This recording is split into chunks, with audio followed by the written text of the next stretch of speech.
Assalamualaikum warahmatullahi wabarakatuh.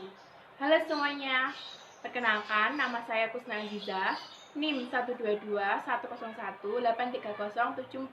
Saya dari jurusan Tadris Bahasa Indonesia kelas 6B.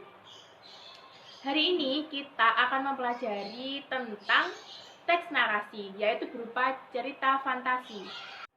Nah, dengan mempelajari materi cerita fantasi, peserta didik diharapkan dapat menjelaskan ciri tokoh, alur, latar, dan tema pada cerita fantasi dan dapat menunjukkan bukti pada teks yang dibaca dan didengar. Dan yang kedua, peserta didik dapat menyimpulkan tokoh dan latar pada cerita fantasi.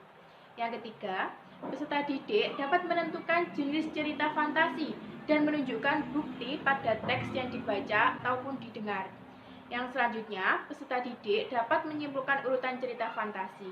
Dan yang terakhir, peserta didik diharapkan dapat menceritakan kembali isi cerita fantasi secara lisan maupun tulis.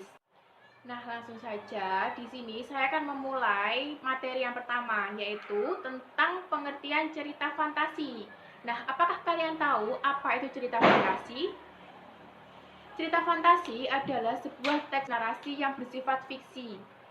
Nah, apakah kalian tahu apa itu fiksi?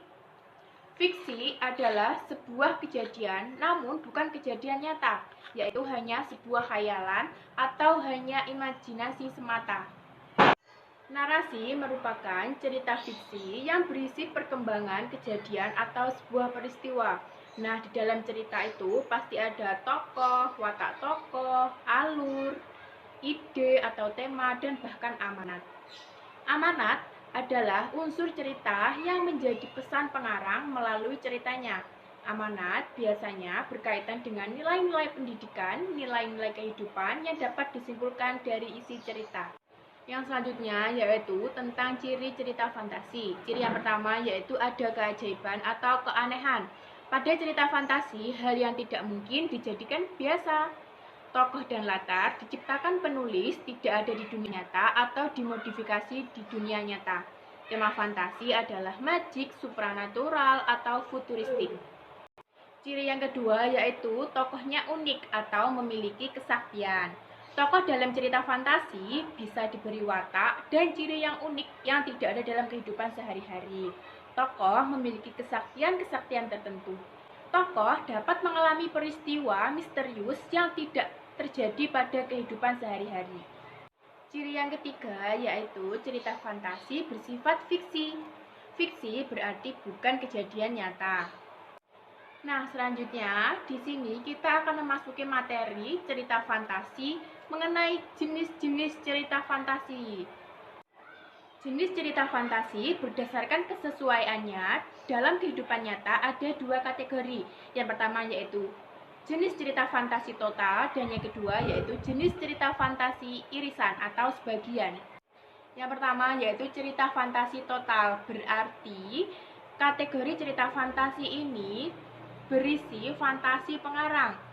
Misalnya, nama orang, nama objek, nama kota, benar-benar fantasi pengarang atau rekaan pengarang. Jenis cerita fantasi yang kedua yaitu jenis cerita fantasi irisan. Berarti cerita fantasi yang mengungkapkan fantasi tetapi masih menggunakan nama-nama dalam kehidupan nyata. Selanjutnya, jenis cerita fantasi berdasarkan latar cerita. Di sini juga ada dua. Yang pertama yaitu latar sejaman. Berarti dalam cerita fantasi hanya menggunakan satu masa saja. Misalnya dalam cerita fantasi itu hanya menggunakan masa kini saja, atau masa lampau saja, atau masa depan saja. Nah, selanjutnya latar lintas waktu. Berarti cerita fantasi menggunakan dua latar waktu.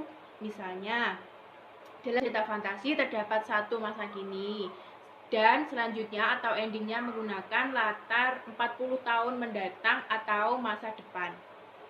Nah, selanjutnya saya akan menjelaskan tentang menceritakan isi cerita fantasi yang sudah kalian baca atau kalian dengar.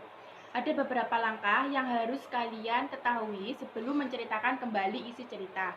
Yang pertama, di dalam cerita fantasi itu pasti terdapat tokoh, watak tokoh, pesan, alur. Nah, kalian harus membaca cerita tersebut dengan seksama dan kalian harus menentukan tokohnya, latarnya, temanya, dan urutan kejadian peristiwanya.